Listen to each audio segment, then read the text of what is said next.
What's going on, guys? Thanks for joining me here on YouTube for a live recap of what's going on in the Fantasy Football Throne League that I'm hosting on Instagram with some of the best fantasy football channels, pages, sites, whatever you want to call it, writers on Instagram. And we have over 500, 600,000 followers combined, which is growing by the day because of the interest involved in this league. I have all the avatars and images of the experts in this draft. As you can see, the show, the Fantasy Football Show, a.k.a. Team Smitty, a.k.a. Smittyville. We don't know what we're calling ourselves because we have so many nicknames floating around out there. If you're over on Instagram, jump over to youtube.com/the Fantasy Football Show so you can see the graphic and see what we're talking about. I have both of you guys live. What's going on, guys? Throw your comments in here on YouTube and I'll answer them, drag them on the screen, and talk about it. Right here, I have the Instagram handle for the league. I'll put that right at the top of the screen here. Let me drag that over. So make sure you get on over to Instagram and follow that handle on Instagram. It's Fantasy Football Throne, but make sure you're first following the Fantasy Football Show on Instagram, the same handle I have here on YouTube. Hit that thumbs up, guys, when you come in, please, when you come in the door rather than out the door. And I appreciate you guys. I know it's a little late jumping on here and watching the show, but I'm going to go over the top 10 picks. We are at number 11. Number 11 is on the clock. And this league is special. This league is unlike any league you've ever seen or heard of in fantasy football. Why? I'm going to end the stream here on Instagram. Jump over to youtube.com/the Fantasy Football Show, guys. This league, why is this league different than any other league in fantasy football, especially on Instagram? Because you, the followers, draft our team. You guys. Not us, the experts. You guys, the followers. You draft our team. So how it works is this. When we're on the clock, so when, for example, I was on the clock at 1.04, my nation, the Fantasy Football Show family, came together on Instagram. I did a live video. I did a post. I did a poll on my stories on Instagram. Collected the vote. We did it in like less than, 30 minutes to 40 minutes. Guys, is that about what we did?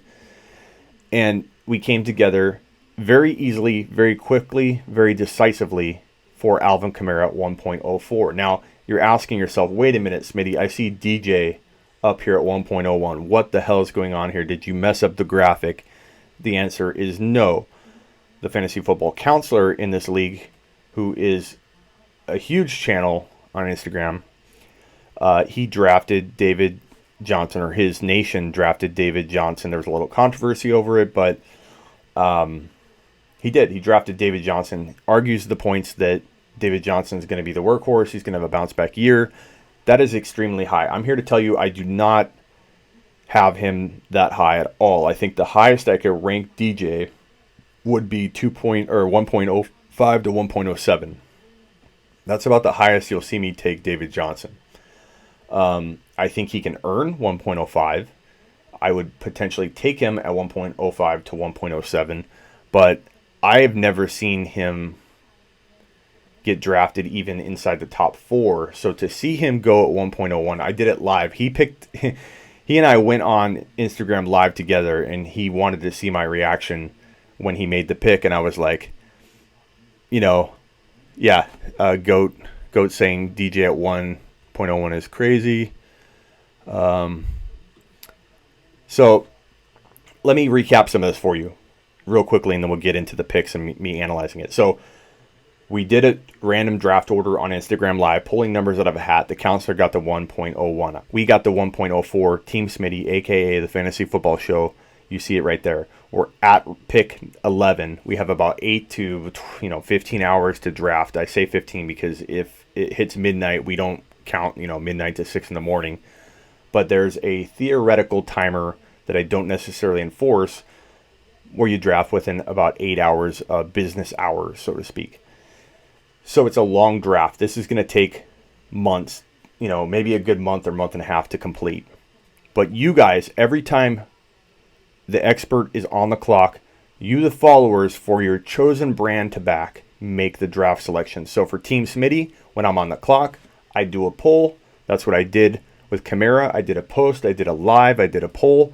Overwhelming vote for Alvin Kamara. And that's who I back. That's my 1.01. And we're like-minded. I got my shirt rolled up here. Thanks for telling me. What's up, Michael? What's going on? I joined SleeperU.com today. Boom, championship. Maybe Warren. Look at that promotion from Warren right there. Honestly, guys, if you haven't joined SleeperU.com, it's $29. I'm throwing out a promo code on Instagram often, so get on there and take advantage of that. You can get SleeperU.com really cheap, and I throw promo codes out there all the time for you, so make sure you're on top of that. Okay, so when we're on the clock, overwhelming vote for 1.04 Alvin Kamara. I am ecstatic. My nation, my family, the Fantasy Football Show nation, we're like-minded. We know Alvin Kamara has had back-to-back 81-yard reception seasons. We know he's 1,500 plus total yards when he's on the field playing 16 games. They have Murray there, which is a good thing. He's a lesser version of Ingram. You want Kamara limited to about 200 to 210 carries. You don't want him getting 250. If he gets 250 carries, Kamara doesn't pull in 90, 100 passes, which I think he's capable of doing. I think Alvin Kamara pulls in 90 to 100 receptions in 2019. I think he runs for about 200 times. I think he totals 1,600, maybe even 1,800 total yards. I think he gets about 15 TDs. And with that 100 receptions, he's probably the running back one in 2019. I like Zeke Elliott, and I'll go over these picks. So real quickly, we did the draft order. The counselor got the one pick. We had about, several days, if not a week, before we drafted. And so we hyped it up. Hey, come watch the draft. The counselor's got the one pick. He jumps on a live with me, and he says, I want to see your face when I make this pick. And I'm thinking, he's going to pick like McCaffrey, or he's going to pick Kamara, and I'm not going to get him at 1.04 through my nation voting for it. Not that I would pick it. And I advocate for player. I say, hey, I want Kamara. What do you guys want? I'm not going to sway. I'm just going to give my opinion and try and guide. But my followers make my decision for me. And the counselor nation came together, and he selected David Johnson, and he goes, David Johnson. And I just about crapped my pants. I couldn't believe David Johnson went 1.01. I still can't believe he went 1.01. I give the counselor credit for sticking to his guns, but I don't agree with the pick. Just because I don't agree with the pick doesn't mean I don't think that, I'm not saying anything bad about the counselor or his nation. I just think that pick is absolutely off the wall. Just absolutely never seen it. I've never in a mock draft seen DJ get drafted 1.01, let alone 1.02, and I don't think I've ever seen him go 1.03. I think I've seen him go 1.04 a couple times. Something I could understand if somebody had some big question marks about one of the big four. And there are some question marks for everybody, I believe, but Kamara. But they're small questions. And for me, the top four is the top four. It's just a matter of what order you have those guys in. Captain Kamara, Warren, attaboy. Jacob's outlook, I'll address that in a minute. Lopez. Geis or Montgomery. I'm high on Montgomery. Geis isn't even starting. So Geis is a guy to kind of watch for. If they unleash him mid-season, he could have success, but he needs another good half a year before I think he's ready. What's up, GOAT? What's up, Hutch? Hit that thumbs up, guys. We got 18 to 25 to 30 people in the room, and we only have 9 thumbs up so far. Hit that thumbs up, please. It does help people know that are watching and looking for YouTube live content right now to come over here and be a part of our awesome growing community. So in a nutshell, David Johnson goes 1.01. People are just flipping out. The guy at number 1.05, State of Mind, he was like, are you kidding me? I'm going to get Zeke, Kamara, McCaffrey, or Barkley at 1.05. His nation's going nuts like crazy. This is the most hyped league because you, the followers, draft for us.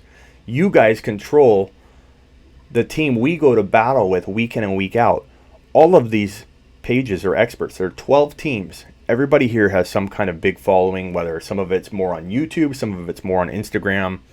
We got the FantasyCouch in this. He has a good YouTube following. The counselor has over 100,000 followers on Instagram. Fantasy Football Nation has a big following. The expert on Instagram has a huge following. I mean, this league is off the charts in terms of followers and engagement, because when you have someone like the counselor drafting, you have literally thousands and thousands of potential people drafting for his team alone.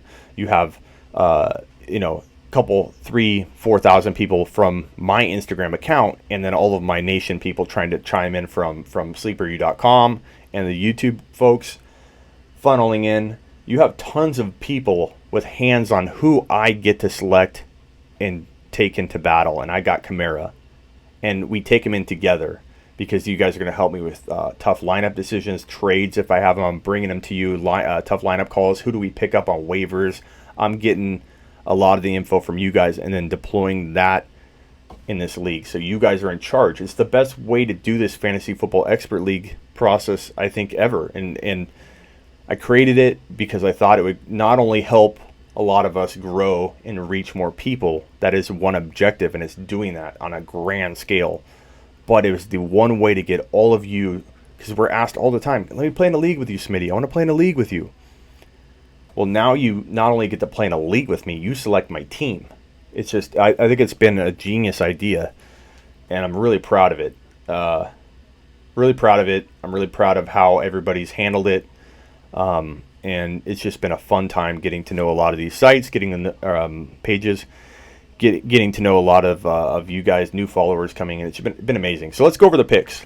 So DJ1, you heard my case on that. Don't think he's the 1.01. I don't think he's the 1.02. I don't think he's the 1.03, and I still don't think he's the 1.04. I think David Johnson, to me, is a safe 5 to 7 overall running back because the big four are so good. To me, it's Alvin Kamara, head and shoulders above the rest, because of there's no red flags to me at all. I don't see Murray as a red flag. I see Murray as a good thing to keep Alvin Kamara fresh, to keep him in a position to catch 100 passes. If he gets his 200 rushes, I don't care. Does Murray take 1 to 2 to 3 goal line carries away? Maybe, but that's an assumption that everybody's making. You look so tired, bro. I am tired. I'm extremely tired. You got Instagram to vote for your picks and Couch's picks. Okay, be careful you don't vote on both. Follow one, because if you get caught voting on both, you can't really win some of the prizes. I'm going to turn this light off. It's like extremely hot in here. Okay. Oh, a lot better. I was like sweating. The light's not that bad, too. Just smash that like button, says Benny, attaboy. Lopez laughing his ass off. Why? Because of DJ won. I mean, it was crazy, dude. What's up, Benny? I'm reading backwards, sorry. Warren. Okay. So that's my take on McCaffrey. Or I'm sorry, Alvin Kamara. You know why I love him at 1.01. Absolute lock in my book to be the 1.01 in my book. So getting him at 1.04 was an absolute steal. And I love the fact that we had a choice between who we wanted, Zeke or Kamara, not just given, hey, here's the leftover of the 4, you have to take him. Fresh Baller, the prizes, good question. Let me drag your question onto screen. And then I know, Lopez, I still got to answer your question. What's up, Cole? Hit that thumbs up, please. Fresher, Fat Ass Crew, what's up? Hit that thumbs up on your way in, please. Helps me out a lot. If you guys see a video pop up, hit the thumbs up for me. That does me so much good. I can't describe it. What was the question? I am tired. This league's been kicking my butt. The question was, what was the question? I don't know. I'm sidetracked. Mixon before Bell or Adams, seriously? Hey, Reynolds, it's not my mock draft. This is an expert draft. You should be asking, why are you asking that question, Reynolds, and not asking why the hell is DJ number 1? That should be the question you're asking. And it's not my pick. My pick's Alvin Kamara right there at 1.04. Mixon before, I'm in agreement with you, Reynolds. Mixon's not in my top 10 overall. not in my top 12 overall, not in my top 15 overall. And I get a lot of heat for that a lot of times because people love Mixon. But for me, I don't trust him. I don't trust that offense. I don't trust the two inexperienced coaches at OC and head coach, both converted QB coaches. And I don't know that I trust them to have an offense that's going to warrant the kind of value that Mixon commands when you take him in the top 10, let alone top 12. Snag Kamara at 4. Very nice, Cole, because look at DJ at number 1, which is just, again, very, very high. Barkley, why does Barkley concern me? The reason Barkley concerns me is because Barkley is in a struggling offense. I don't think, I know Odell Beckham has been out here and there and they've survived. It's different when you go into a season with defenses completely expecting no Odell Beckham Jr. Kind of strange that defenses adapt differently, but they do. And you have you could call Tate a weapon or whatever you want. They have no weapons compared to what they had. And they may move the ball a little better than even I expect. It's possible. And I'm not dropping Barkley out of my top 4, so I think he gets his numbers, but I think he struggles in yards per carry more than people think. More wear and tear and tougher hits, facing more 8-man fronts, getting hit harder in between the tackles. That's going to be a fact, a proven fact. Once you see less room to run, less room to run means more hits. That means more aggressive hits. That means 3 or 4 people hitting you at one time. They're going to be down. Will they throw a lot to Barkley? Yeah, and that might be a saving grace in why he hits his numbers. But he's going to have to work a lot harder for his TDs. I'm not calling him a bust. I'm saying that it makes him questionable in my mind when compared to Kamara. But I still think unless Zeke is cleared of any kind of suspension, which a lot of people either say Zeke's not going to get suspended, are you crazy? But the NFL can do whatever they want. So with that threat, Zeke kind of hovers around that 1.02 with Barkley for me. If we throw Barkley in the 1.02 and we say that I like that pick, really for me, and I like Kamara 1, this is not my mock draft. So for me, it's Kamara, Barkley, Zeke kind of tied. If Zeke ends up not seeing a suspension, he's my 1.02. I love Zeke this year. I think he's going to eat a ton. And he's in an offense that will move the football, unlike Barkley. Barkley would then be my number 3 if Zeke was avoiding all suspensions.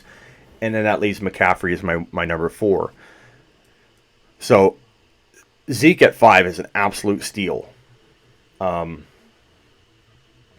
think I entertain the idea of DJ not at 1, 2, or 3 or 4, but maybe at 5. But I think I still take Hopkins there.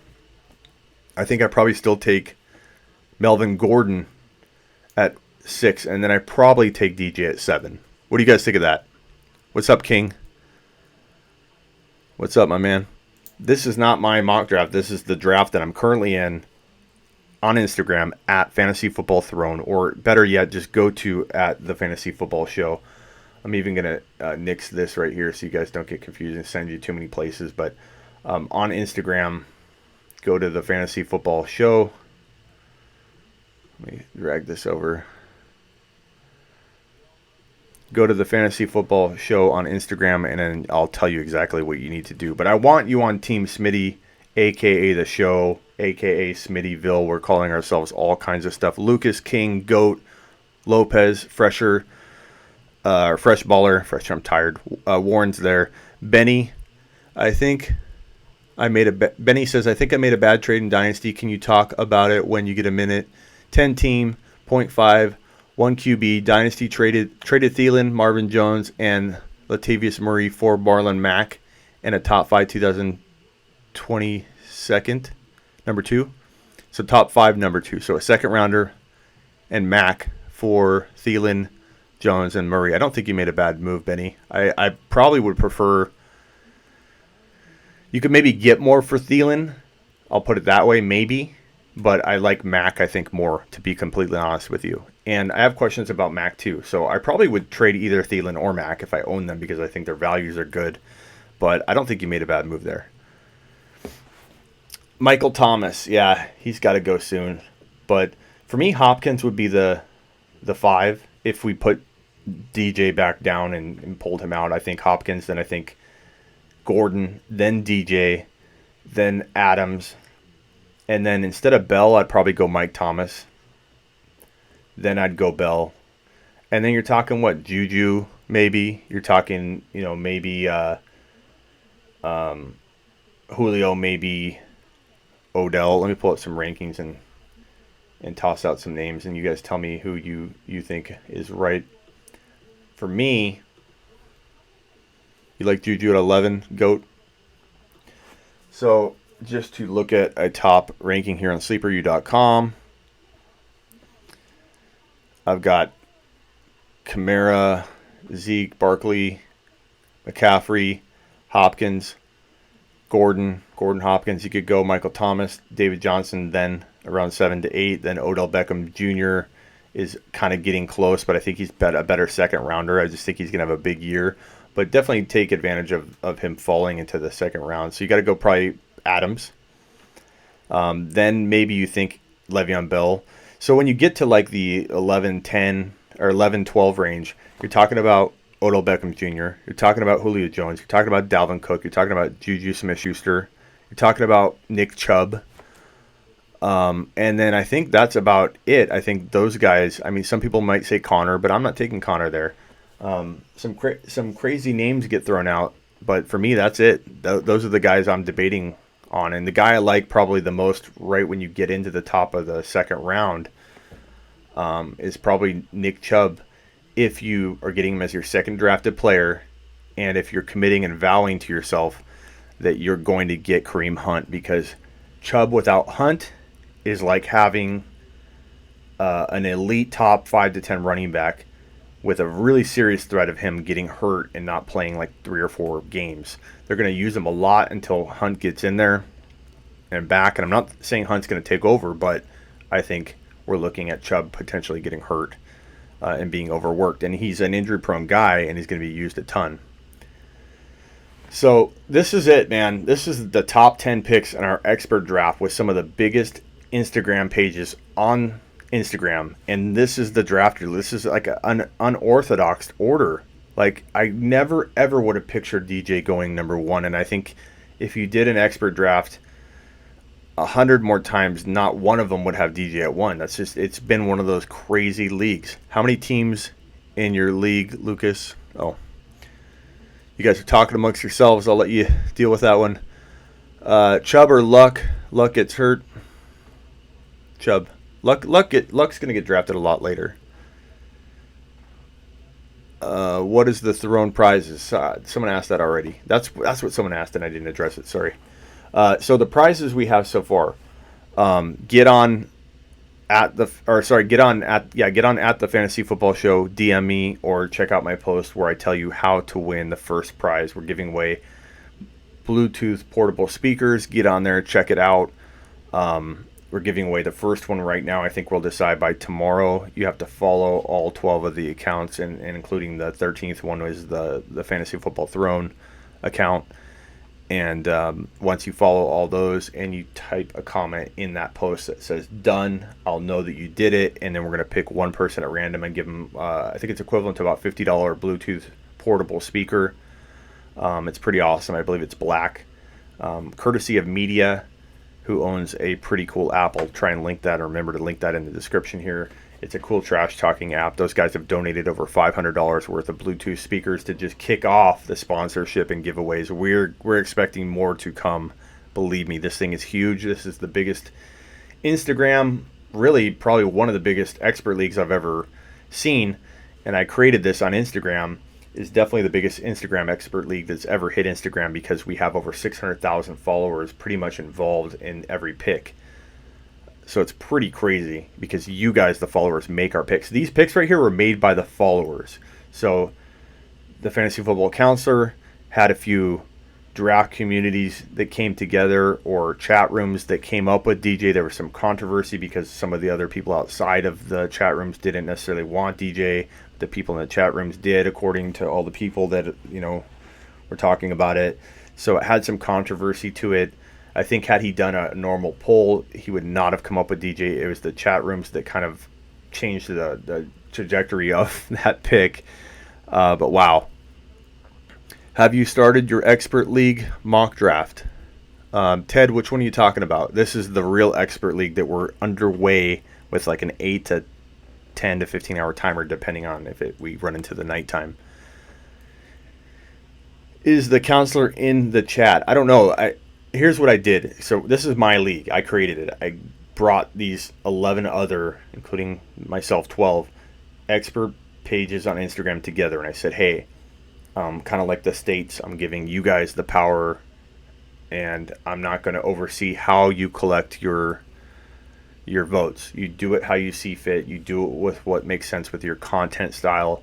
But just know that if you don't do it right, and I'm not saying anybody necessarily did it, had any ill intent, any corrupt intentions or anything, but if you don't organize it right, if you don't truly capture your following's choice and gather the vote properly, you're going to have all hell to pay from your followers. So there have been 2 instances where the followers were half unhappy, half happy because they felt like one side of the equation. They were like, we picked this guy, and the other side that we picked this guy. But that's the problem when you segregate your populations and you go outside of Instagram or you do some kind of survey or something outside.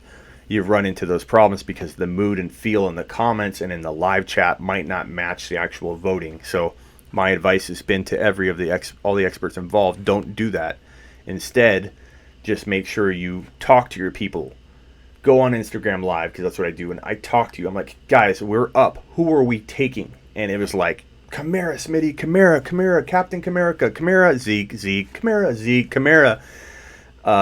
It was overwhelming, and Kamara is on Team Smitty. Couldn't be happier. So the fantasy football counselor, grab DJ if you're just joining us. We have a bunch of people jumped in. Hit the thumbs up. We got 40 people in the room and I only have 21 thumbs up. Please hit that thumbs up on your way in. But the counselor took DJ if you're just joining us. David Johnson went 1.01. The counselor nation took him. Very shocking. Couldn't be more shocked. He wanted me on Instagram Live. We went live together when he made the pick, and I was just like, I can't be shocked. It's going to be one of the big 4. I think the shock's going to be he's going to take who I would have taken if I had a choice, and that would have been Alvin Kamara, because I think that's kind of shocking to most people. It's not the most obvious choice. People are coming around to it, but when I started talking about Kamara being my 1.01 in January and February, I can't tell you how many times I got I have never seen that. That's a little early, but now everyone's loving it. And they see the value in the guy. He's a hard-working running back and an amazing offense built around him. He's got a guy like Murray to spell him enough. That's a good thing, not a bad thing. It's not the negative that people keep talking about. Kamara is a lock. Is lock as much as a player can be a lock. No one can truly avoid the risk of injury. But hit the thumbs up, people, says Warren. That's my boy. So the prizes are coming. Get ready. There are more prizes on the way. God, someone asked me, Lopez, I'm sorry. Lopez, you still here? Let me answer your question here. So if you have a question, drop it in and I'll drag it on the screen and answer it. Lopez is asking Jacobs' outlook. So I like Brandon Jacobs physically. Think he has the right frame to be an NFL running back, but he's not proven. And I think that's fact, not, opinion. 650 yards, Lopez. Thanks for hanging out and waiting on that question. That's his biggest college season he's ever put together. 650 rushing yards. That is really, really tough for me to accept in terms of, ranking him ahead of a Darrell Henderson, ranking him ahead of a David Montgomery. I think he warrants a third running back ranking, but I think N'Keal Harry needs to be number 1. I think Darrell Henderson, to me, is the sneaky number 2 overall rookie, and that might shock a lot of people, not so much now than it did months ago when I said it, but Darrell Henderson's walking into the best situation from a dynasty perspective than any other running back, and I think in crafty fashion, very sneaky like, he's walking into the best running back situation for 2019. People can't see that yet. It's a very cloudy lens people are looking through. The Todd Gurley goggles are legit.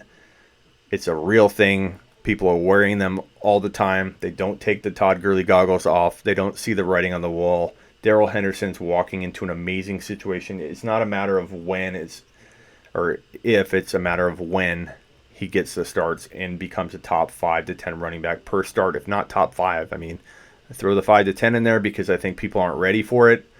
But maybe I should just be honest and say I'm really thinking in my gut top 5 running back numbers per start. I don't know when he'll start. I predict Todd Gurley won't be ready for week 1, but that's my prediction. So Jacobs to me he's warranted as a 3 to 4 overall pick to me. That's still high. It's still mad respect. But it comes with that doubt of, hey, I can't rank him here. Just like Miles Sanders. I'm not as high on Miles Sanders as other people. In fact, I'll go as bold as to say I think Miles Sanders, and a lot of it's not his fault. I don't think he's as talented as some other rookies that are in worse situations that we're never going to talk about because they landed in horrible spots. But one player I think they could outscore Miles Sanders at season's end, and you're going to say it's crazy now, but I think watch what happens. Damian Harris. I think Damian Harris, he was the counterpart to Josh Jacobs in college. And I think Damian Harris, who had more production than Jacobs in a sense, he's in New England. New England doesn't have a power back like him. So it's going to be very easy for them to say, hey, let's fit him into this role. Downs 1 and 2. We still use Michelle. But Michelle's got bad knees. Harris is walking into a sneaky running back situation. James White can still be used. Harris can get 1 and 2 down work. And I think he surprises a lot of people and is a very sneaky late grab running back in 2019. If Gurley is out, you don't think Malcolm will be the early down back and Henderson be the third down back. They could do that, Warren, and that's one of those things where I feel like if I have been burned on one of those gut instincts where like deep inside I'm like, dude, I know this is the way this is going to work out or this player's got this talent. That could be something that stands in the way of an explosion from like early on in the season that I expect. It could stand in the way. Coaching definitely a lot of times can stand in the way. They went after Henderson in the draft. Henderson's not your typical rookie running back. He's not just a good back, though. The thing that pushes it over the edge for me that makes me think that the team's not going to miss this one. They went out and got Henderson for a reason. Henderson can be as elite as anybody in the entire league. He has Alvin Kamara skills. Yes, I can say that because I do believe it. He could be as good as Alvin Kamara. He could be that good. He had more 20 and 40-yard runs than anybody in the entire nation in 2018. And he is, yes, King, he is built like a tank, and he runs like he's shot out of a cannon. And he's explosive. And when you put a running back, look at this. Do people really think C.J. Anderson was in good enough shape to play as well as he did last year? C.J. Anderson was a product of that offense. Todd Gurley is really good, and you cannot separate his situation from his productivity. But if you look at 2016, Todd Gurley did nothing. So much so that he was a third-round pick in 2017. If you forget that, I don't blame you. It's easy to block out because a lot of people spent after his rookie year a first-round pick on him, a top 4 overall pick on him, and he completely busted in 2016 because his offense blew. And he hit 8-man front after 8-man front after 8-man front and did nothing and was drafted in the 3rd round heading into 2017. Todd Gurley was a 3rd-round pick in 2017 called a guy to never return to form. A lot like the way people have when they talk about DJ, that he can't. I don't agree with this pick here at 1.01. DJ went way too high in this draft. But I'm just saying people think that a player's done based on situation. Well, what happened to Gurley in 2018? He exploded. What happened to him in 2017? He exploded. That offense is part of why he exploded. I'm not saying it's the only thing. I'm not saying Todd Gurley isn't extremely talented. But Darrell Henderson, with his skill set in that kind of offense, if he led the nation in 40 and 20-yard runs in college, imagine what he's going to do behind and in this offense. My prediction is Darrell Henderson leads the league in big runs. I think he has the most 20 and 40-yard runs in the NFL as a rookie. I think he probably holds one of the longest, if not the longest, touchdown runs on the year. And I think we look back on his efficiency and we're like, what the hell? How is this guy so efficient? Some will claim that it's spot duty, and some of that could be right. Maybe he comes in and Gurley's dragging along and he explodes. But Henderson is one of those players that his first carry could be a touchdown run. I'd love to play this back if I end up being right, that Henderson's first carry is a touchdown run. Wouldn't that be amazing? 50-yard scamper on the first carry. That's how he feels. That's how exciting Darrell Henderson feels to me. First carry, touchdown run. That's what I feel like he can do. I own Darrell Henderson in practically every league I'm in. I reach for him like crazy because I want to own him. Henderson is going to be a monster. And that's why I took him in the, I believe, late 6th round in my current expert league. Not even this one. I'm talking about a different one, which I think I want to bring up on screen and talk about. So let me try and pull that up here while I'm talking to you guys. So if you have any questions, toss them out. I'm going to try and pull up this league and show you guys my roster. It's another Instagram league. It's not the same league. Sam, that was Gurley and Juju for Cook. What? What did I miss? Somebody had a trade and I missed it. Oh, here. Sam, I traded Gurley and Juju for Cook, which allowed me to keep Kelsey. Think I'm good or nah? I mean, you're arguing a different, I think, concept that you couldn't keep. Like you're keeping, so you're basically got Kelsey and Cook instead of like Gurley and Kelsey, or Gurley and Juju, because you couldn't keep more than one. What I think you probably could have done is traded and gotten like a draft pick move up or something, because you did give up, perception wise, Gurley still has some value, and Juju's arguably as good as Dalvin Cook, if not ranked higher. So I think you gave up too much because Juju goes higher than Cook. But I'm not saying it won't work out based on your keeper situation. Let's see here. So let me see if I can pull this over and show you guys this other draft that I'm in. And you guys are going to flip out on this one. I'm just telling you right now. Going to absolutely go ape shot on this. How do I... Computer's been acting up. Sorry, guys. I might not be able to... Oh, there we go. Okay, so let me get rid of this graphic. Here is this Instagram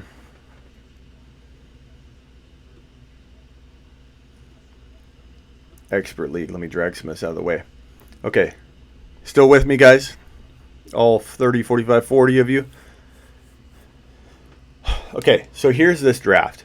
Look at this team. And if you think, oh, what kind of expert league is this, Smitty? You playing with your grandma? How's your dad doing? What's his team look like?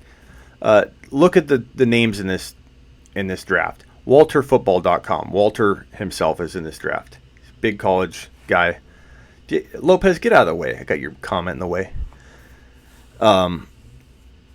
Still here, Walter. Okay. They already said that would be committee. Okay, so listen up. Focus. Cole, focus. We're talking about this team right here. This amazing, masterful team. I drafted Saquon Barkley. Let me highlight here. I drafted Saquon Barkley right here at 1.02. Okay? Then I traded my second and my fourth rounder for Zeke Elliott. I traded with footballguys.com. You guys ever heard of footballguys.com? I traded and got Zeke. He had drafted Zeke. We were in the second round. So I traded my second and my fourth round pick for Zeke. So then now that I have Zeke on my roster, my third pick was Damian Williams. So I drafted Damian Williams. And that was at 3.02 because I was given the 1.02 out of the hat. I had the 2.11. I traded that 2.11 with my 4.11 for Zeke Elliott. So with my 3.02, I took Damian Williams. Absolutely insane value. I think the guy has top 5 running back appeal. Safer to think of it as a top 5 to 10 running back spot. Definitely grab Darwin. I think I'm on the clock, actually. Crap. We'll do that pick live. King, focus. Just kidding. So, after I took Damian Williams, everybody's harping on me to take a wide receiver. Smitty, you can't win without wide receivers. Guess what? Yes, I can, and I don't care. I take the best player available every time. Geronimo pick, you almost puked? Why? Geronimo at, what was it, like double-digit rounds? You don't like that pick? Geronimo Allison could have monster appeal. I get it if you like, another option better, but he's amazing value. Is this a keeper league, Smitty, says Ted. No, it's not. I wish it was. So instead of taking a wide receiver here, I took Aaron Rodgers at 5.02. Call that crazy if you want. Smitty, where are your wide receivers? You're going to suck. You don't have any wide receivers. I mean, a lot of people said you don't need wide receivers, Smitty. You could start 0 running backs or 0 wide receivers at all 3 spots because this is a 1 QB, 2 running back, 1 flex, 3 wide receivers, 1 tight end, and then we have a kicker and a D in this one. So I go ahead. Sorry, I don't like it. You don't like this team, Jason? Or you don't like Allison, you mean? If you don't like Allison, that's fine. Don't worry, I can grab another wide receiver that you'll like. So at 5.02, I took Aaron Rodgers because I think Aaron Rodgers could outscore every single player. Well, to me, he's the best available. Jason, you might have liked someone better, but I love Allison at that pick. It's double-digit rounds. We're talking about like trash in a lot of cases. Then, when I was on the clock at 6.11, do I take a wide receiver? No, I don't. I take my boy Darrell Henderson. Why? And this is what I got a lot of pushback on, is people saying, you didn't have a wide receiver. Why wouldn't you have gone a wide receiver? I think the options available. Let's look at it. Let's take a look. Let's look at the draft. But real quickly, before I go away from the screen. Sorry, there's a little bit of delay. Before I click on this, you can see that I took Darrell Henderson. Then my genius move that I think unfortunately is done in terms of being able to deploy it. I had it out there for a day and a half. That's why you got to get over to sleeperu.com so you get this stuff now, and things do change and you miss out on it. But I drafted Mecole Hardman, who I think is going to be a monster steal in 2019, and handcuffed him immediately with my next pick. So in the 7th round, I took Mecole Hardman. I love the pick as my wide receiver 1 because I cuffed him in the 8th round, my very next pick, to Tyreek Hill. Tyreek Hill and Mecole Hardman, the best wide receiver 1 cuff. You're only starting 1. Maybe you can start 2. That we'll see how that plays out. But if Hill is out for 8 games, 9 games, 6 games, Hardman's going to play better than a rookie. He's in the best offense he could be in. He has the best quarterback in the league throwing him the ball. And how often, listen to how crazy that sounds, how often do you have the best QB in the league in the best offense with an opening at the wide receiver 1 position? It's because of Kelsey, Damian Williams, Sammy Watkins as a good complementary player. That leaves that there's a lot of weapons there, and not having that wide receiver 1 spot, I think that Hardman's going to fill. It was just like, it's one of those things you can't draw up. We'll never probably see that scenario again where we have the number 1 offense and number 1 QB in need of a wide receiver 1, a guy that has 4.33 speed, a hair faster than Tyreek Hill's combine time. So then the news breaks that Hill may be back. So now I have Fitzgerald as my wide receiver 2. I have Hardman and Hill rotating as my wide receiver 1. I myself like Allison. I know you don't, Jason. That's fine. Burton. Lucas, Burton's not a bad pick. Burton is in my opinion, questionable player, but at the range I took him, there are so many trash options. To me, he has the most upside. I think Burton, I could take both Chicago tight ends. There's a couple other options that I like on the board. There aren't big name tight end options. So for me, Burton has upside. I do like Burton. We'll see if he's healthy. But again, I can take both. Andy Isabella is a good pick. Debo will be a good pick. I can put Samuel right into my wide receiver 3 spot if I feel like Allison can't hang. But this is an amazing team. I absolutely love it. So let's look at the draft. Hit the thumbs up, guys. We got like 40 people in the room. Alvin Kamara, 1.01. surprisingly, that was not me. As you can see, it's fantasysharks.com. Again, if you think this is some grandma league where my grandma's taken, this is not the league I started off with. This is a different league, by the way. I like Debo. Debo would be great. Goat likes my Burton pick. You're going to not like every pick, so I love when people say that. They're like, that's a bad pick. Like, I don't think you can call it a bad pick. If I was looking at your team, and I got thick skin, you can say whatever you want, but if I'm looking at your team and I don't agree with one of your picks, like, my first thought isn't that's a bad pick, as if I know for sure how things will play out. I think to myself, I personally don't like him at my tight end, but could it work out? Sure. So I'm just laughing at you. I love you too, man. You're the man. Jason's the man. Jason and we agree on Coleman.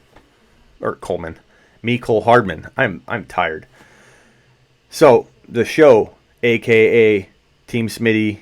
Actually, this isn't the Throne League, so technically it's just me in this draft. My followers on Instagram are not drafting here. This is just me. Different draft than I kicked off with. Barkley, I took at 1.02. I was on the fence about him and Ezekiel Elliott. Again, like I said, I'm not sure. I do like Campbell. How early would I take Mahomes? I'll tell you when I get to it, because he went way too high in this draft, even too high for me. Not that he can't earn it, but you just don't take him as high as he went in this draft. So I went with Barkley because I worry a little bit about Elliott getting a 1 or 2 game suspension. If that clears up, Elliott's my clear 1.02. McCaffrey went at 3. I think that's fine. Elliott went at 4. It's a great pick given the risk of getting suspended. He's falling. I like Elliott to 1.04. That was Football Guys that took that pick, and then he traded to me. So Elliott went to 1.04. About right around here, I made the offer to him where I gave him my second and my fourth rounder. He gave me Elliott, and so I'm out of pick basically at this point. But I just essentially moved my 2.11 up to Elliott and then gave him my fourth rounder in compensation, which you'll see what he picked. I don't like the player he took. Don't touch Mahomes, King. Hell no, I'm going to draft him in every league I can if he falls to me. I love Mahomes in 2019. How can you not like him? I can get, and King, please, don't think I'm mad at you. We're not going to agree on everything, my man, so this is not a knock on you or anything, and I'm sure it's not a knock on me that I like Mahomes, but the guy was on fire last year, and just because he might be without Tyreek Hill for what? That situation improved, King. A minute ago, he was, we didn't think Mahomes was going to have Hill. Now he might have Hill all year. He might be without him for 6 to 8 games. How can you not want to touch Pat Mahomes when he is 45 TD capable? That was a great trade for Elliott. Thanks. So McCaffrey, so Elliott, David Johnson went at 5. That's about where David Johnson should go. He went, at the 1.01 in the other draft, which is so high. But I do like DJ at the 5-7 range. Bell went at 6. Melvin Gordon at 7. Hopkins went at 8. Let's see. So Melvin Gordon at 7 is a really decent value because he has top 5 value. So Hopkins went at 8. Juju went at 9 by another Football Guys writer. So we had 2 Football Guys writers in here. Todd Gurley went at 10. Oops. Who took Darrell Henderson? This guy right here. You're not going to get Darrell Henderson away from me in a draft because I'll reach, buddy. So that's why that pick doesn't work out. That's why when people say, well, Smitty, you might be right. Todd Gurley could bust. What you've been saying since January, ringing your damn bell. The old lady's sleeping. I don't know if I can ring that. You might be right, but you could just cuff him. No, you can't. Not if I'm in your draft. Not if Sleeper U Nation's in your draft. Not if the Fantasy Football Show Nation is in your draft. You're going to get Darrell Henderson taken out from under you, and you're not going to own him in 2019. So, think what you want. What's up, baller? Do I think Kenyon Drake is a sneaky pick? He's all right. Not super excited. Kind of indifferent. Not that I'm against him or for him. So what he does in the preseason will affect me. Mike Thomas, Devontae Adams at 11 and 12. Cook at 2.01. Could be a little early to some, but I like Cook. I think Cook has top 5 to 7 overall upside, so getting him at 12, 13, still has room for him to I think, do well.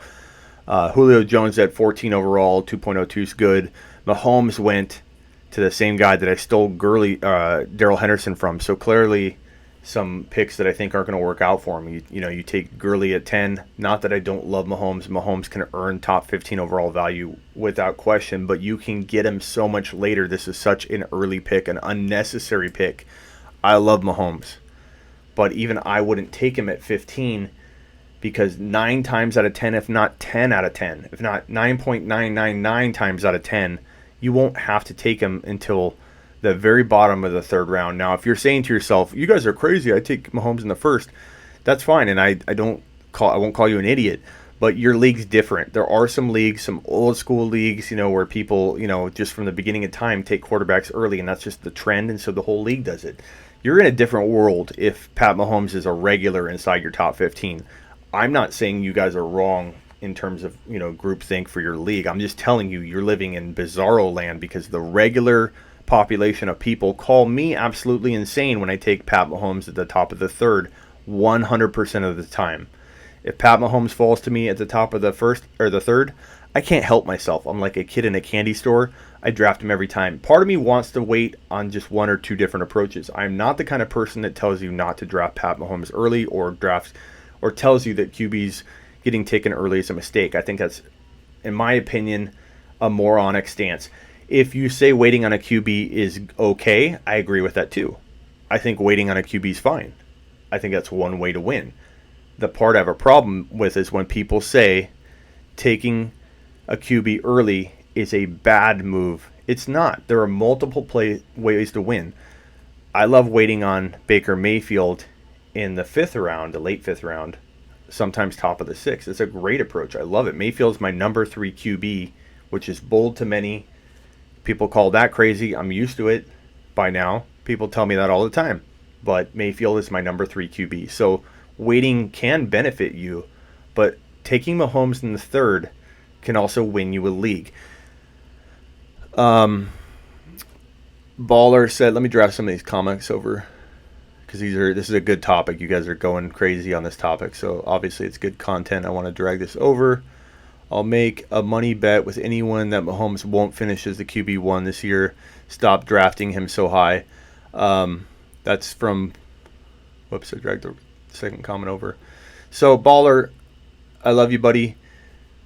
But, first of all, no one's going to bet you, I think, that someone's going to finish as the 1 QB. Anything can happen. Guys jump up and down. It's not crazy to say, oh, he finishes number 2. Aaron Rodgers finishes 1. Or Baker finishes 1. Or Luck finishes 1. Not going to be crazy to assume that one of those guys could be number 1. But Mahomes, stop drafting him high. It depends on what you mean by high. I'll take him in the third round all day long. Because you tell me that if I get a Kamara and a Mike Evans, that adding a Pat Mahomes to that doesn't feel like the most balanced team and home run hitting team that you can get. Or if you don't like Evans, insert another player, Antonio Brown, or insert Dalvin Cook because he falls. Or if you want, how about you say, I'm trying to think of a player that some people might like more than others in that range, but I think Mike Evans is a good one. Odell's fallen far. Your point is getting drafted in the second round when you can get Winston or Luck or Watson way later. So in the second round, sure, but Baller, I think we're more on the same page than we're getting at. I'm saying this is ridiculous. Maybe you're backing me up on that, and you're not talking about what I'm saying in the third round. So if I mistook what you were saying wrong, I apologize. You're right. Taking him in the second is way too early. But taking him in the third feels right because he can win your league and outscore every other player. You can't say...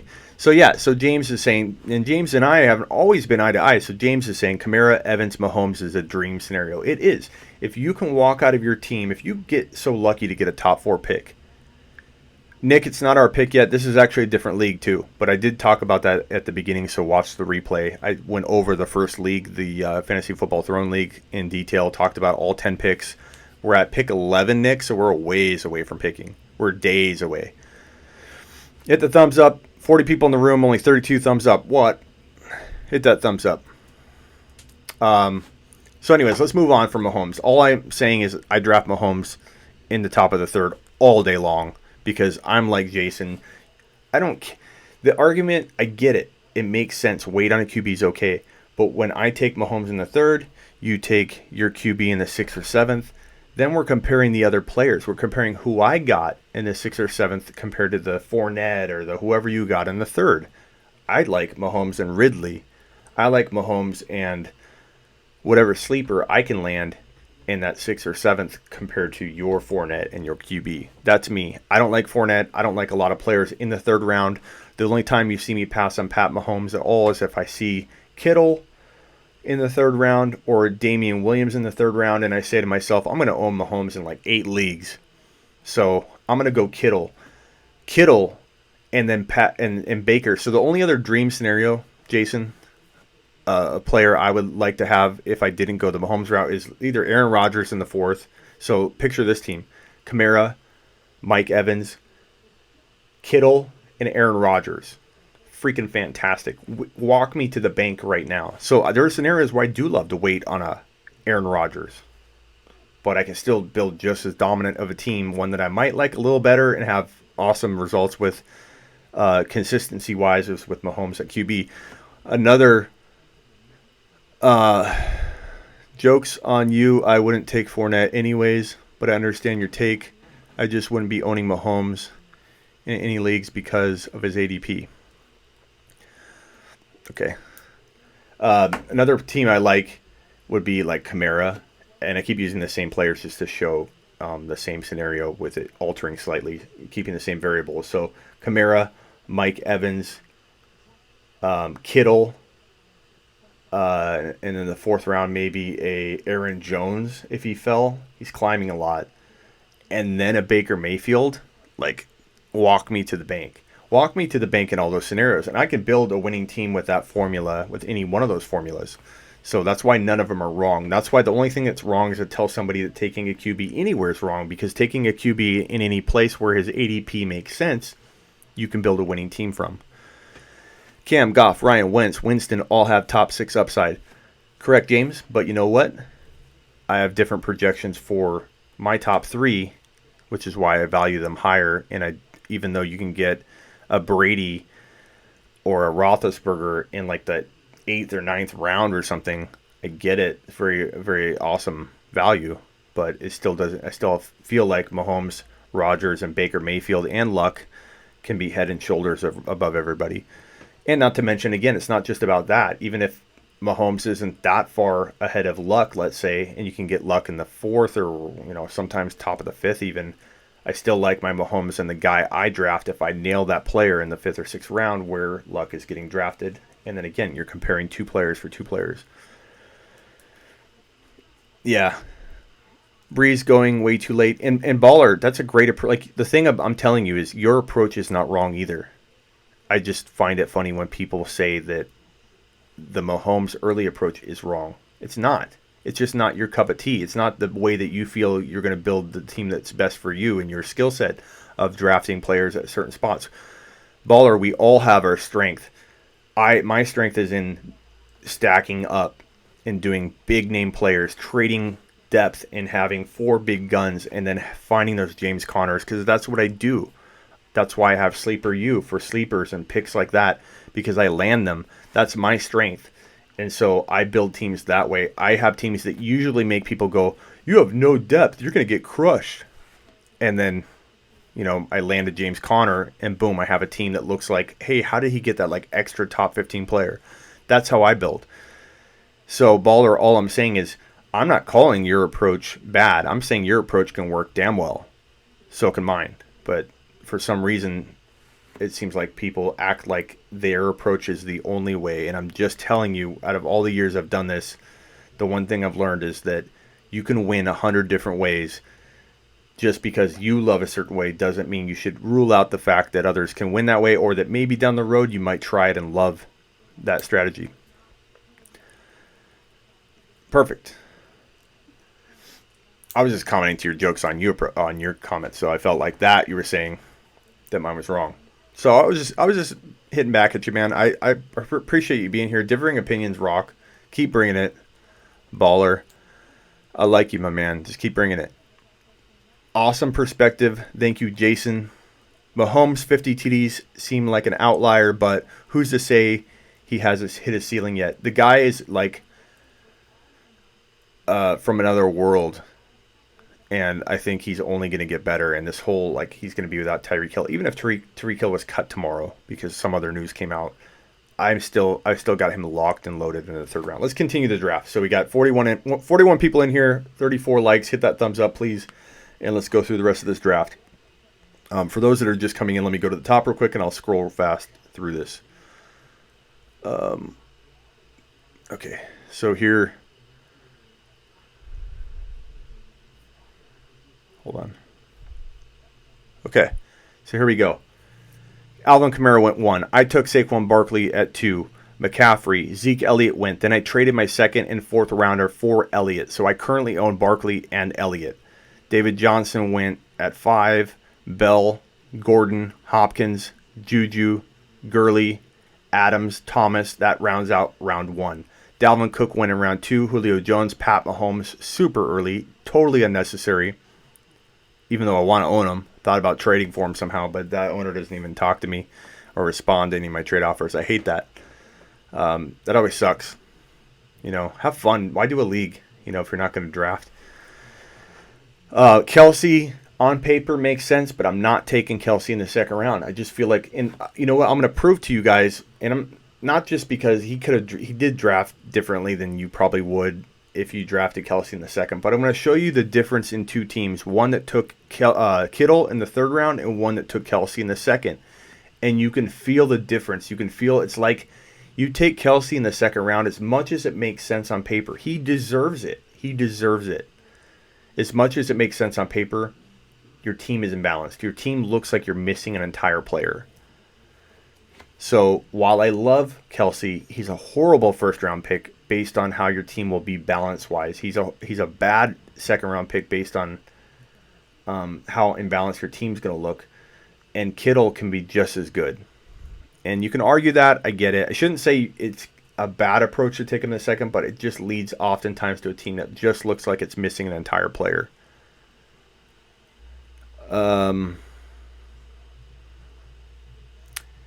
Baller said, Smitty, just an FYI, I am Hoff.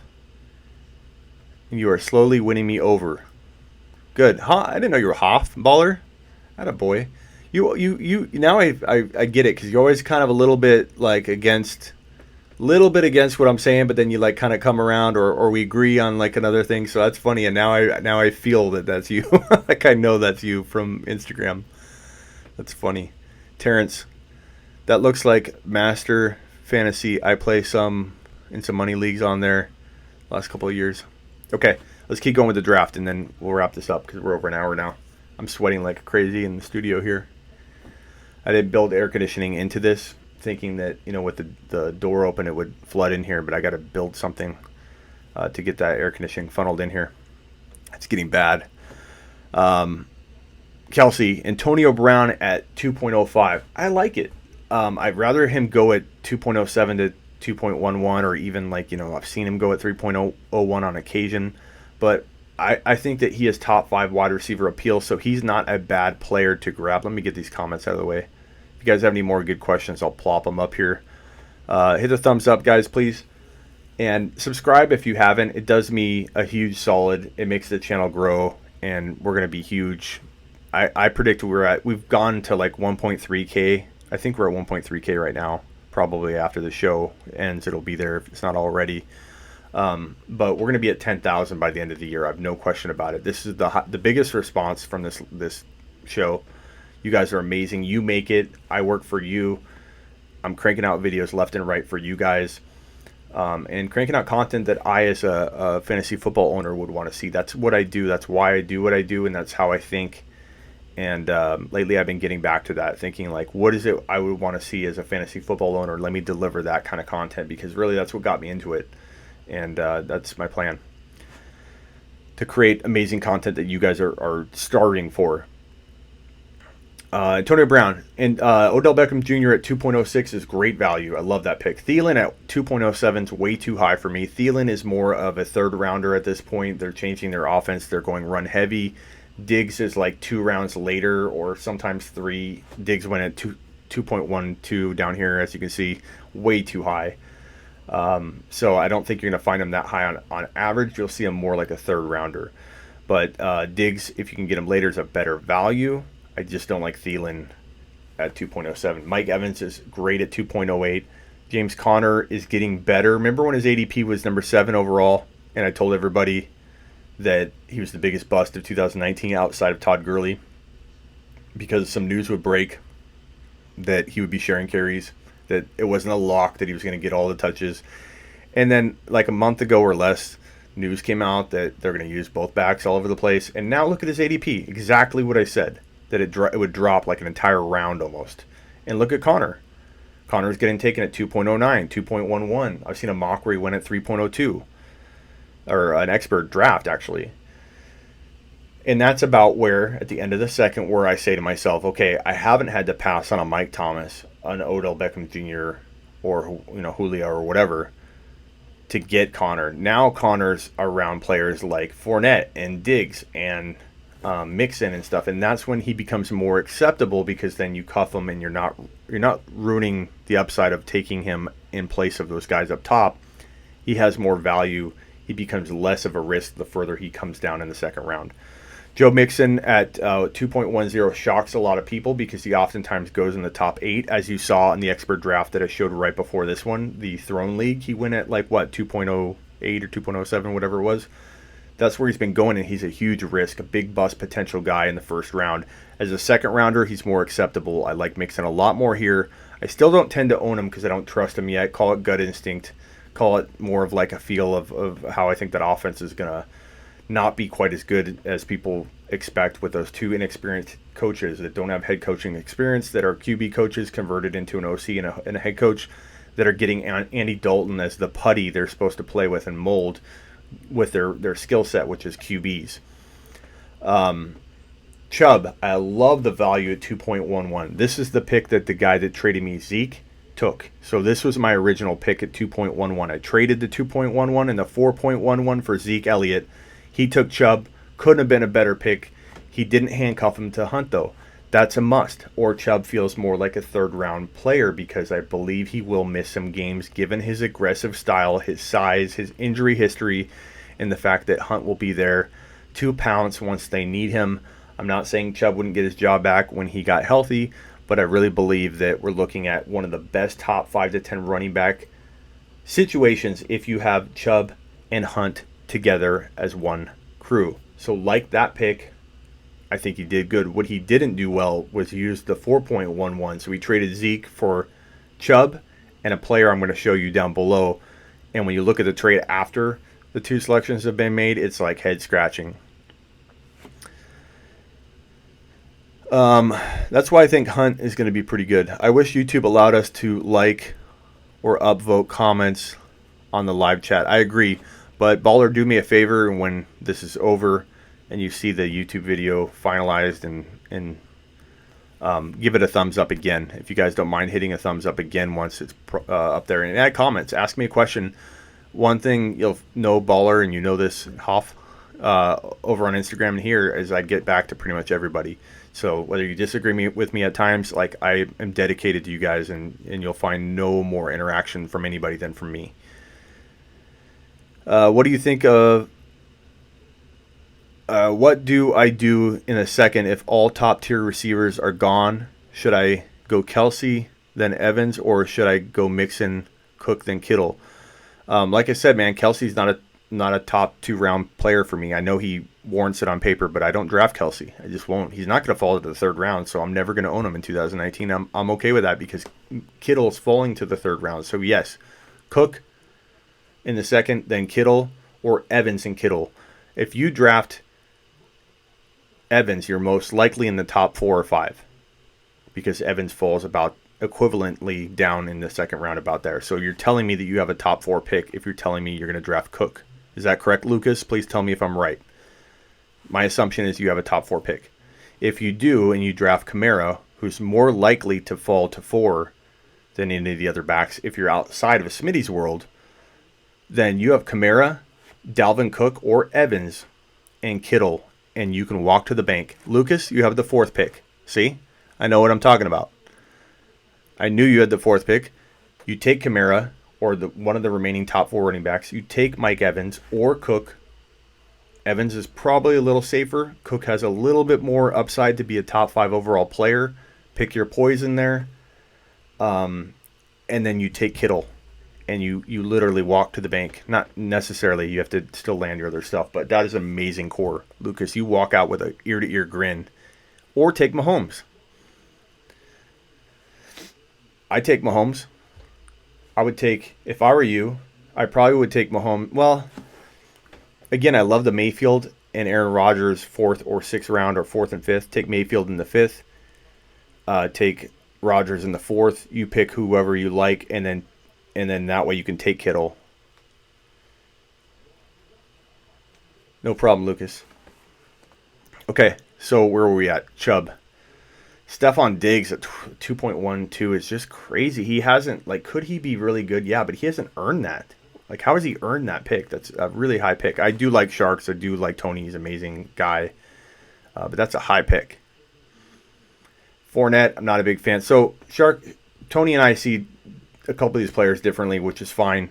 Doesn't mean I'm going to be right, but I do doubt Fournette a lot this year, so I couldn't take him as my 3rd. I would have taken Damian Williams, who I took right at 3.02. Very ecstatic he fell. Damian Williams is top 5 to 10 running back upside. Yes, there's some risk. Yes, you probably have to cuff him. I probably will cuff him to Darwin. I might draft Hyde as well. But in this league, I don't know that I have the depth for that. It's not the biggest. Let me plug in my trackpad here. I think I'm losing my... Okay. I'm sweating like crazy. Let's wrap this up. Oh, whoops. Damian Williams, Cooper. So again, love my Damian Williams pick. I think I wanted to take Kittle. I'm torn. So if Damian Williams falls to the 3rd, I'm either taking half the time at least because I don't like this 3rd round. Damian Williams, Patrick Mahomes, George Kittle. Those are my locked-in 3 players that I find most appealing in the 3rd round and home run feeling type players. They are going to win your league type players. So I struggle between Kittle and Damian Williams. I really did. I wanted to draft him. What are you saying? Hooper, who are you talking about?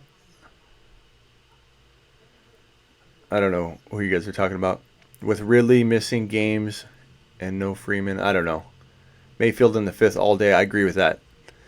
I'm lost on what you were talking about there. So, Amari Cooper at 3.03, a little high for me. Keenan Allen, I'm not a big fan at 3.04. Derrick Henry's decent at 3.05, but still risky. T.Y. Hilton's pretty good at 3.06, always undervalued. I like 3.07 Aaron Jones. I think Aaron Jones could really have a big year. He's bulked up. He looks healthy. He's taking it seriously. He might still stay healthy. AJ Green at 3.08 is not horrible, but I don't think it's great either. It's okay. I like him in the top of the 4th, kind of. Tariq Cohen was really high at 3.09. Zach Ertz was good value at 3.10, but I like Kittle more, man. Kittle, I think, could be the number 1 tight end in 2019. You can call that one a big swing, but Kittle, I think, will be... I mean, he didn't have Garoppolo. Look what he did without a good QB situation. You're discussing the potential of Austin Hooper this season. I mean, he's got upside. I think... definitely a sneaky player that you're going to get good value with and not a lot of risk. So take him, but I don't think Hooper's going to get drafted really high. So if you like him, good news. If you don't like him, the person taking him is not taking a big risk. So I don't think that's a huge topic for debate. I must have missed something up above. Jacobs at 3.11 is understandable, but risky. Montgomery, I like at 3.12, to be honest with you. Kittle is a home run at 4.01. Talk about one of the biggest steals of this draft. I wanted him at 3.02, and Kittle fell all the way to 4.01. I was trying to trade up for that pick. I was trying to trade up. I would still trade. I would love to trade for him. Yes, Smitty, we're discussing. Okay, 13 of 16. I gotcha. Okay.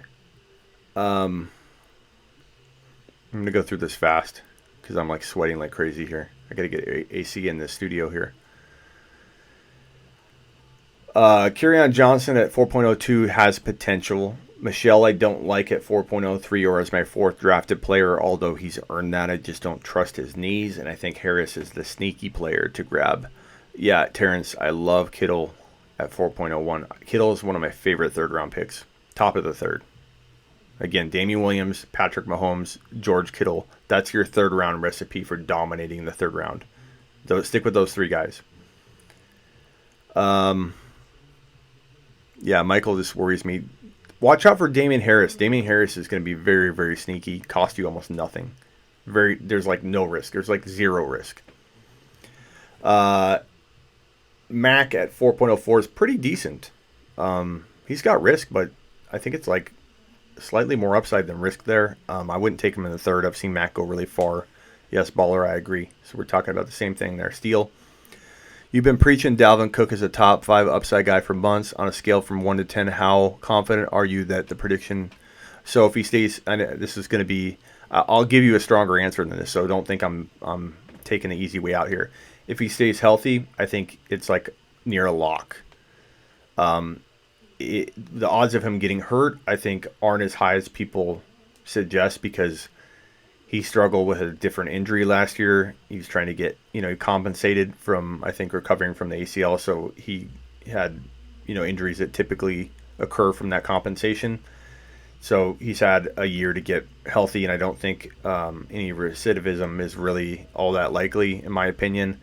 He does have kind of an injury history, but that's packaged into his, top 15 to 18 to maybe 15 to 22 overall value. If you're taking him in the top 5, then I would tell you the risk is pretty high, but taking Dalvin Cook in the 15 to 22 range has that risk built in, even if he has a slow start. If Minnesota can't deploy the same offense that they test run and test tried at the end of the 2018 season, which was very successful for Dalvin Cook, he bounced back. It's not one of those things where we don't know if Dalvin Cook's going to bounce back. He showed us he was the same back for a couple stints there in 2018. So we've seen him rebound in the offense they're using in 2019. Test-driven, which is why Thielen dropped off so much at the end of the year because they weren't throwing as much as they were running. So I would say that I wouldn't draft him in every league. That should give you some caution. And yes, Baller is right. Madison, was my next point, is a must-have lock, and he's a really good player. So if you draft Cook and you cuff him to Madison, you're looking very, very safe because I think they'll make Madison a very good running back. So, what's up, Balls Life? Glad you're here. Ingram, good value, guys. Don't sleep on Ingram as a mid-fifth, fourth-round player, especially if he drops to the fifth. He could be a sneaky top 9 to like 13 running back in 2019. I like Ingram there. Brandon Cooks is okay there. Devonta Freeman, I think, is very good value. He has some concussion risk, some injury risk. I get it. But in that offense where they're going to throw a ton, I kind of like him in PPR, or I like him in any league, but especially PPR. Throwing a ton, he fits perfectly for that. I think Freeman, if you cuff him to Ito, you have yourself a really pretty cool sneaky high-end running back too if you're building heavy at wide receiver. Let's say you went wide receiver, or you went wide receiver, Kittle, and then you got your first running back taken. You shouldn't have a big name if you took that approach, but you probably shouldn't have a running back with as much potential as Devonta Freeman. I like him there. Justice Hill's okay. We'll see how he does. I'm not like super I think Ingram's going to do well. I think people are underestimating Ingram. Smitty, Damian Williams is your third back. It's nasty. With Zeke and Barkley, are you happy with your wide receivers? Hill will not be out the whole season, so that is like nitro to your lineup. And that's why it did it, Terrence. Some people actually made the comment like you lucked out, Smitty. It did not luck out. If I lucked out, I wouldn't have taken Hardman and Hill as my first 2 wide receivers and in back-to-back picks. That clearly is a handcuff move, and probably the best handcuff wide receiver move of all time.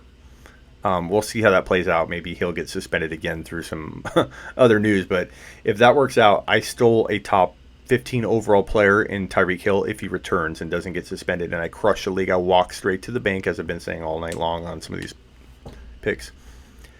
Ingram will lose carries. We'll see. I like Ingram. Hoff.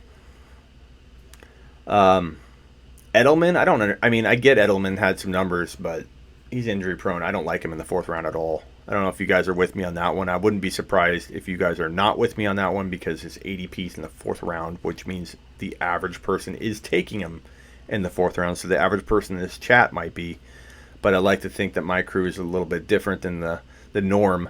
Edelman is not a risk I'm willing to take when you're looking at players like, Freeman, Woods, or Aaron Rodgers. That's when you take your QB like Aaron Rodgers and you say, screw the old wait on a QB thing when you're looking at Lockett. Lockett could be good, but I don't know.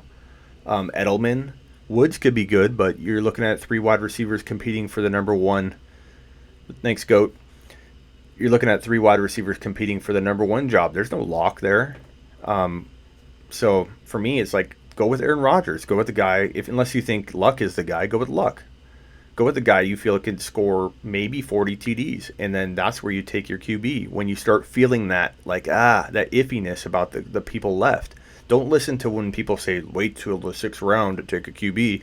When you start feeling iffy, when it's a personal decision for you, so even Baller, even anybody that doesn't agree with where I take a QB, once you start feeling like I feel iffy about the group of players, take the strongest player. Always take the best player available, but especially take a QB if you feel like that QB can lead all QBs in scoring when you're talking about questionable players. So as you can see, this 4th round here, Woods, Edelman, Lockett, James White. So this is where, I traded the 2.11, which ended up being Chubb, really good pick, and the 4.11 for Zeke Elliott. And he took James White at 4.11, which I'm not a fan of that pick. He could be okay, but that's what you traded Zeke for. So it ended up being, I think, a bad pick. He'd probably even say he wouldn't have done that again because of who he took. James White, that's crazy. Galladay at 4.12 is decent, but I'd like him to fall further so he has more upside. Calvin Ridley, I love it at 5th or 6th round value. I think Calvin Ridley will be the next Juju Smith-Schuster come this time next year. We'll be talking about him getting that baton passed to him, or it will have already been passed to him, maybe because Julio struggles with injury. I fear that Julio is going to struggle with his foot at some point. That's my prediction. Yeah, Baller, I agree. Horrible pick, especially given that was my pick that I traded with the 2.11 that took Chubb for Zeke. I do remember Alex Collins. Murray, top 10 running back, I think, or top 10 QB for sure. I think Murray could be a top.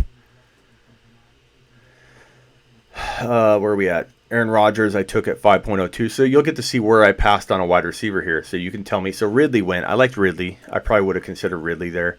A lot of people might like Godwin here instead of Rodgers because, Baller is going to tell you he wants a QB later. He would have probably took Godwin in a heartbeat or Cup. I imagine you're a Cup fan because we don't see quite eye to eye all the time. And that tells me you're probably a Cup believer because I'm not.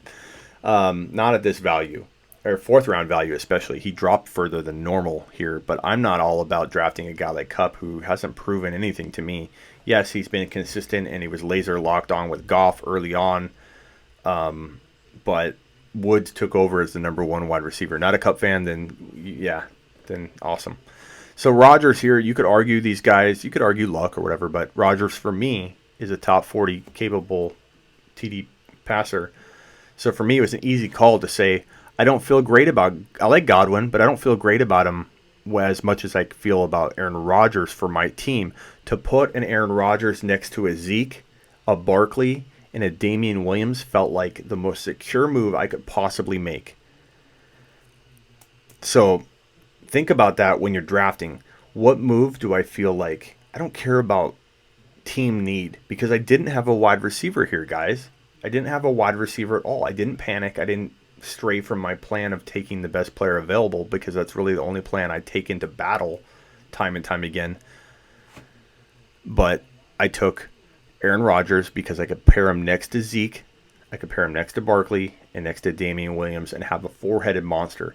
And of all the players here, the only player that has the potential to outscore all of the players at his position and really all the players in fantasy football, period, is Aaron Rodgers. So you tell me that doesn't feel like it. Or if Luck's your guy, let's say Luck's your number one QB or potential 40 TD passer, tell me that doesn't feel secure, more secure when you're looking at Zeke. To me, as a home run hit, I wouldn't change it. I wouldn't go back at all. Baker fell far.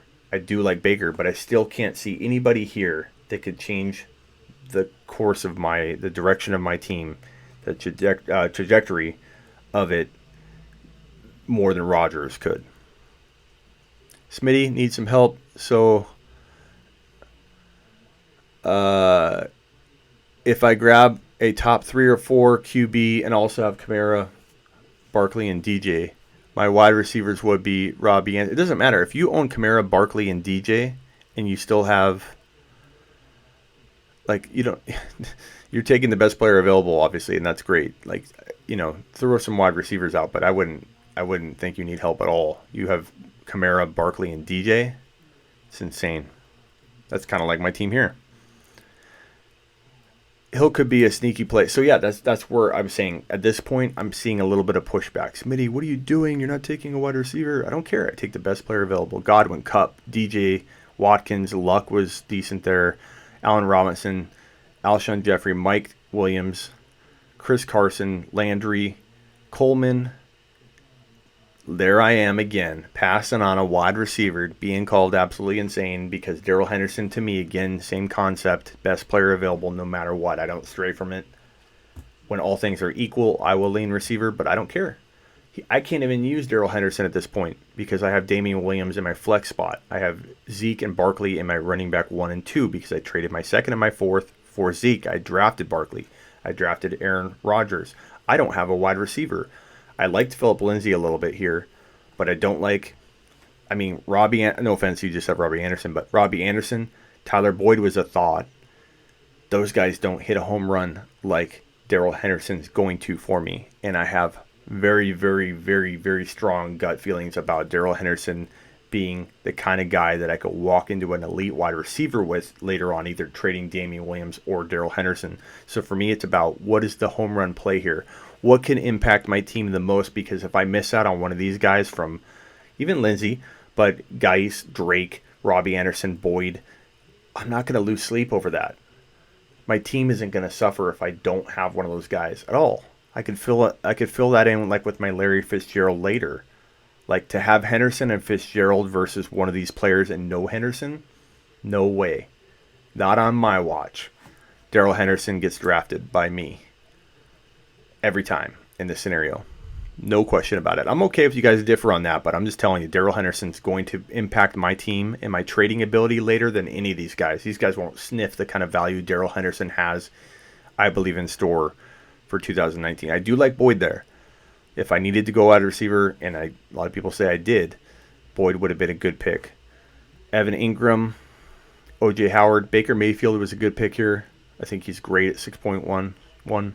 Corey Davis, all these guys, besides Mayfield, all these guys, I'm not going to lose sleep not owning them when I have Darrell Henderson. My buddy has Zeke, but okay. So anyways, let me go through the rest of this draft. Hunter Henry went at 7.02. Sterling Shepard, 7.03. Sterling Shepard, I have Darrell Henderson. I take Darrell Henderson over Sterling Shepard all day long. I passed an O.J. Howard because I'd rather have Darrell Henderson's monster home running hitting ability. How many people we got in the room here? 38. I'm going to wrap this up. It's been going an hour and a half. I just want to get to a couple more. I want to get to my Hill pick. So Shepard, Ebron, Miles Sanders, Hunt. Hunt should have went to the team that drafted Chubb, that made the trade with me. N'Keal Harry, I was really hoping N'Keal Harry would have fell. I would have taken him over Hardman and still taken Tyreek Hill. Because I do like N'Keal Harry, but I love how it worked out for me. I'm just telling you my thought process. So here, at 7.11, I took Mecole Hardman. I think if Hill is suspended, cut tomorrow, Hardman's going to be a guy that plays at wide receiver 2 potential all year. Can dance around between 2 and 3 potential, but I think that he is going to have a rookie season we've never seen before because his situation is crazy. Where are we at here? Then I should have did a split screen here. Sorry, guys. How do I? Let's see.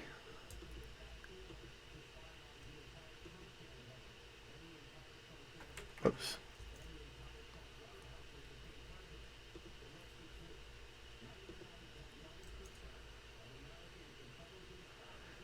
All right. I lost my screen there. Let me get that back up. Pardon me, everyone. There we go. I was trying to do a split screen there. Okay, so let me wrap this up here. Now we've got, let's see, Hardman, and then I'll show you this, and then I'm going to jump off. I appreciate you guys following and watching along.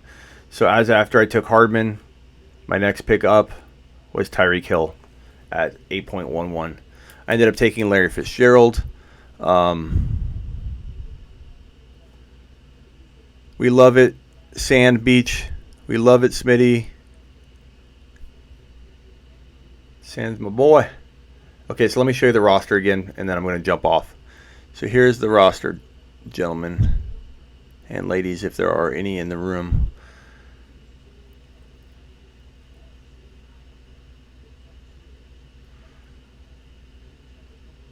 Why won't this? Okay, so here's my team.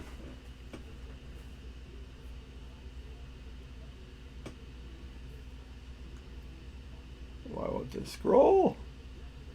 I think my computer's freezing. So here's my team. I got Aaron Rodgers, Ben Roethlisberger as my backup, Saquon Barkley, Zeke Elliott. Again, I traded my second and fourth rounder for Elliott. Damian Williams, the bottom running back there, as my running back 3, my flex. Jalen Samuels, I drafted. Darrell Henderson, I took before I even drafted any one wide receiver. What's up, Craig? And then my wide receivers, imagine if Tyreek Hill comes back. Mecole Hardman and Tyreek Hill, one of the smartest handcuffs I think you could have made up until the news that just broke a couple days ago or a day ago. Larry Fitzgerald is very underrated. I think he, in that Kingsbury offense, very spread out, is going to have Fitz producing 1,000 yards and like 6 to 7 scores in 2019, a very underrated year. So get ready for a huge year out of Larry Fitzgerald. God, I'm tired.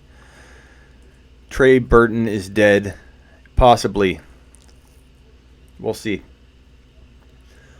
I'm also considering taking that Chicago backup, though. So I'm going to have the handcuff there, I think. I don't know. We'll see. We'll see what I do. There weren't a lot of tight end options, and I thought it was worth the risk at least. I think I'm on the clock. Should we draft real quick? You guys want to help me draft? I think I'm on the clock. Let's draft. And then I'm jumping off. All right. Drafting. It's your turn. Look, wouldn't you know it, the Fantasy Football Show is on the clock. Who are we taking, guys? Let's look at this and see. So let's go by position.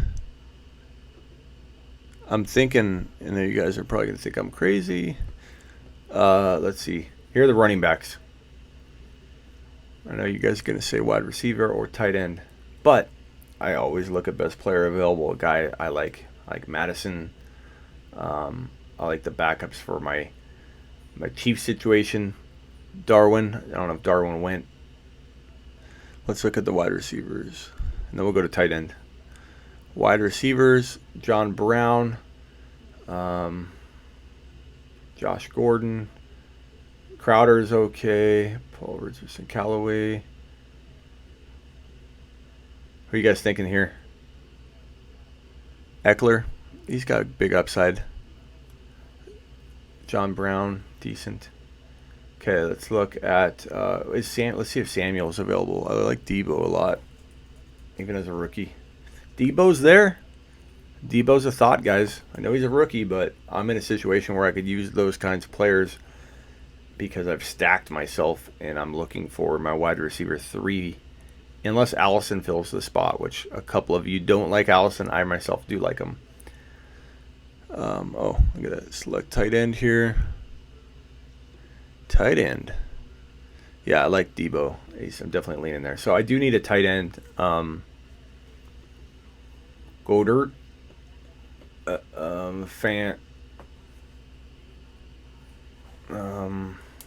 Andrews. What do you guys think? Debo will be the wide receiver 1. I like Debo a lot. And I like Allison too. I think he's a good wide receiver 3. That's why I'm considering a tight end here. Go dirt. I think I'm going to go Debo. Going Debo. I'm going Debo, guys. There's a couple of running backs I want, but I got another pick coming up here soon, so I'll take a running back there. But I'm going to go Samuel. Debo. I'm selecting him. Boom, boom, Debo, boom. Nailed it. There's my team. All right, guys, I'm heading out. I appreciate it. Let me switch back to my main screen here so I can say goodbye a proper way. All right. I appreciate you. Please subscribe. Thank you, James. Please subscribe if you haven't subscribed. Please thumbs up on your way out. I can't tell you how much it helps my channel grow when you do such things and comment. And when you comment, I comment back. I give you answers. I help you. So you're getting something out of that. Definitely also, guys, real quickly, before you leave, don't leave. Don't anybody leave yet. I got to create a link for you. There's a link right here that I want you guys to add me on. YouTube has added what's called a message feature where you have a community of people. Let's see. Let me pull this over. Don't leave. You got to click this before you go. Where is it? Hang tight. I'm going to give you a link right here to click on, and you guys add me on your messages in YouTube chat.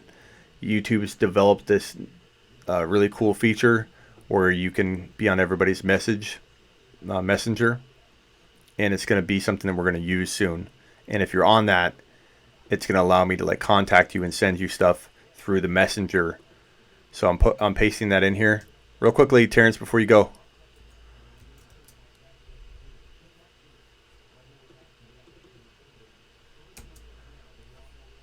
Okay, so see this link, guys? Click that link right there. It's YouTube add me for this message system. So click that link, add me to your messenger on YouTube, and then I can send you like links to specials that we're doing. I can let you know when I'm doing something. Smitty is humble dude, 34 here, yet he is taking the time to chat. Yes, sir. Yes, sir. So click that link. Baller just added me. Burton is hurt pretty badly. Yeah, we'll see how that works out. But click that link right here, please, and add me. I'll post it again. I just saw Ball is Life did it. It's coming through. That link will allow you and I, because they're going to develop this messenger feature, I think, into something bigger than it is. So if you're on board now, you'll get, got to work in 5 hours. Okay, later, guys. I'm bouncing too. It's getting late for me. Appreciate you, all of you. Hit that like button on the way out. Hit that link. Add me to your messenger here on YouTube, and I will see you next time. Hour and 40 minutes we did on this. That was a great mock.